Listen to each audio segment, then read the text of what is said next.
Hello guys and welcome to my channel The Study Motivation.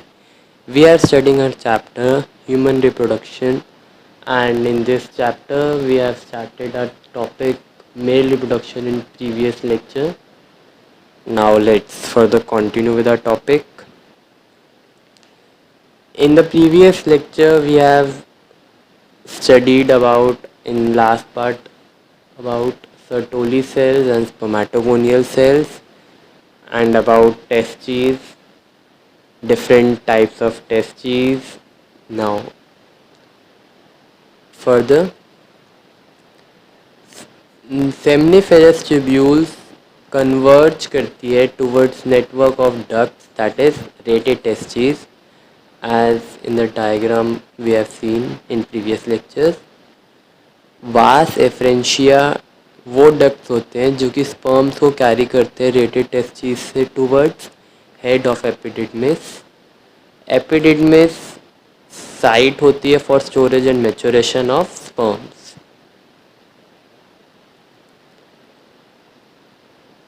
ये divisible होती है 3 parts में, that is head, body and tail.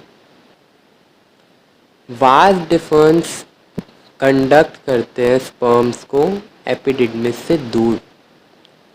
Vas difference का काम epididymis से स्पर्म्स को दूर लेके जाना होता है. This is the diagram of cremaster muscles. Here is this structure is prostate gland. ये सेमिनल वेसिकल, ये स्ट्रक्चर वास डिफरेंस, और ये nerve is ejaculatory duct and this opening is urethra. Guys, इस चैप्टर में डायग्राम्स बहुत सारे आएंगे और each and every diagram is important. So please do practice these diagrams also. Please don't ignore these diagrams at all. It can be asked in exams directly also. Here is one more diagram. This structure, this outward structure is seminal vesicle. ये ऊपर upper side पे है. ये structure prostatic urethra. Middle में membranous urethra, and lastly downwards is penile urethra. ये 3 types के urethra है. Here it is prostate gland. These nerves are vas deferens. This opening is tubuli recti. This structure is ejaculatory duct. No, I'm sorry. This structure is bulbourethral gland, and this nerve structure is ejaculatory duct, and at the end this structure is glans penis. Here this outer lining or membrane type structure is prepuce or foreskin. You can say anything. Prepuce or foreskin. जो vas deferens होते हैं वो emerge करते हैं out of scrotum. Scrotum से outside की तरफ emerge करते हैं और उसके बाद वो एंटर करते हैं इनटू इनगोइनल कैनाल. यहाँ पे वो पैक्ड होते हैं with in white shiny structure जिसको हम स्पर्मेटिक कॉर्ड कहते हैं. इस कॉर्ड में artery, when, nerve and cremaster muscles होते हैं. क्रेमास्टर मसल्स का हमने डायग्राम भी देखा है. ये मसल्स और एंड डार्टोस मसल्स जो स्क्रोटम की होती है, ये दोनों मिलके हेल्प करते हैं in positioning of testis. For example, जब आउटसाइड टेम्परेचर लो होता है तो ये मसल्स कॉन्ट्रैक्ट करती है ताकि टेस्टिस को एब्डोमेन से क्लोज रख पाएँ, और जब आउटसाइड टेम्परेचर इसी तरह हाई होता है तो ये रिलैक्स करती है मसल्स ताकि टेस्टिस दूर मूव कर पाए थोड़ा सा, for maintaining the position. Here's one note also, guys. Inguinal hernia वो कंडीशन होती है जिसमें कि जो कनेक्टिव टिश्यू प्रेजेंट होते हैं इंगुइनल कैनाल में, उसका ब्रेकडाउन हो जाता है और इंटेस्टाइनल लूप डिसेंड करती है downwards through canal towards scrotum. तो गाइस, जिस भी ऑर्गन से जो भी डिजीज़ कनेक्टेड होता है या जिस भी डिज़ीज़ में कोई भी ऑर्गन इन्वॉल्व होता है, तो मैंने इसी तरह प्रिपेयर करा है ये सब कुछ कि हर ऑर्गन के नीचे उसका डिज़ीज़ कैरेक्टराइज करा जाए ताकि आपके लिए इजी हो पाए अंडरस्टैंडिंग में और लर्निंग में भी। सो वाद डिफरेंस एमर्ज करते हैं कैनाल से बाहर, लूप करते हैं ओवर यूरिनरी ब्लैडर एंड उसके बाद सेमिनल वेसिकल की डक्ट को जॉइन करते हैं ताकि वो इजैकुलेटेड डक्ट फॉर्म कर सकें। ये डक्ट प्रोसेस करती है थ्रू प्रोस्टेट ग्लैंड और रिलीज करती है genital secretions into urethra. Males में यूरेथ्रा कॉमन पैसेज होता है दोनों के लिए, यूरिन के लिए भी as well as genital secretions के लिए भी। Like unlike in females, they have different tract for urine and genital secretions. However, both are not released simultaneously. Hence, parasympathetic nerves जो है हेल्प करती है इसमें। पैरासिम्पैथिक नर्व्स रिस्पॉन्सिबल होती है फॉर मैच्योरेशन और सिंपैथिक नर्व रिस्पॉन्सिबल होती है फॉर इजैकुलेशन।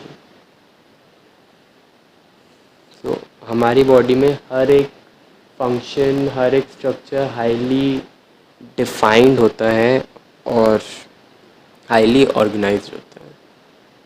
यूरेथ्रा डिवाइडेड होती है 3 पार्ट्स में, as we have seen in the diagram also, prostatic urethra, membranous urethra and penile urethra. Prostatic urethra first part होता है जो कि प्रोस्टेट ग्लैंड को सराउंड करती है, जबकि प्रोस्टेट ग्लैंड से सराउंडेड होती है। मेम्ब्रेनस यूरेथ्रा स्मॉलेस्ट पार्ट होता है यूरेथ्रा का और सिक्रीशंस रिसीव करता है बल्ब यूरेथ्रल ग्लैंड्स की। पेनाइल यूरेथ्रा ये पास करता है through male copulatory organ that is penis. Urethra के पेनिस के 3 सिलेंड्रिकल बंडल्स होते हैं मसल्स के, और इसमें से 2 डॉर्सल साइड पे लोकेटेड होते हैं जिनको हम कॉर्पोरा कैवर्नोस गाइस, इसको हम कॉर्पोरा कैवर्नोसा कहते हैं, और दूसरा वेंट्रल साइड पे लोकेटेड होता है जिसको हम कॉर्पस स्पॉन्जियोसम कहते हैं। जो पेनाइल यूरेथ्रा है वो पास करता है through ventral side that is corpus spongiosum. Penis male copulatory organ होता है एज वी ऑल नो, और जब कॉइटस होता है तो जो ब्लड वेसल्स होती है पेनिस की वो एनगॉर्ज्ड हो जाती है और स्टिफ हो जाती है। इसको हम इरेक्शन ऑफ पेनिस कहते हैं। और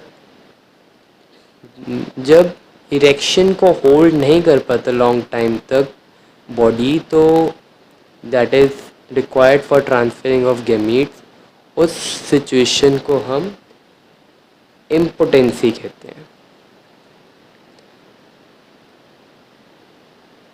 जो डिस्टल एंड होता है पेनिस का वो डायलेटेड होता है ताकि वो ग्लैंड्स पेनिस को फॉर्म कर पाए, और वो कवर्ड होता है विथ 4 स्किन और प्रीब्यूस। जो ग्लैंड्स होता है ट्यूशन का वो मॉडिफाइड होता है सेबेशियस ग्लैंड्स में जो कि लोकेटेड होते हैं बिनेथ ट्रिब्यूस। जो वाइट सेबेशियस सिक्रीशन होती है वो एक्यूमुलेट करती है बिनेथ ट्रिब्यूस और उनको हम स्मेग्मा कहते हैं। ये कस्टमरी होता है to remove part of this prepuce in few religions, और इसको हम सर्कमसेशन कहते हैं। कुछ I really have don't know idea guys कि कौन से रिलीजन्स में होता है, बट कुछ रिलीजन्स में ये कस्टमरी होता है to remove this part of prepuce. So अगर आप में से किसी को पता है कौन से रिलीजन में होता है, then please do tell in comment box so that we can all have knowledge about this thing also. So on this note, we conclude with our today's lecture and video. And guys, please do practice these diagrams also. Please don't ignore these diagrams. And if you guys like this video, please do like, share and subscribe this channel. Click bell icon for further updates. And thank you for watching this video. Also, the notes for this video will be given in description box.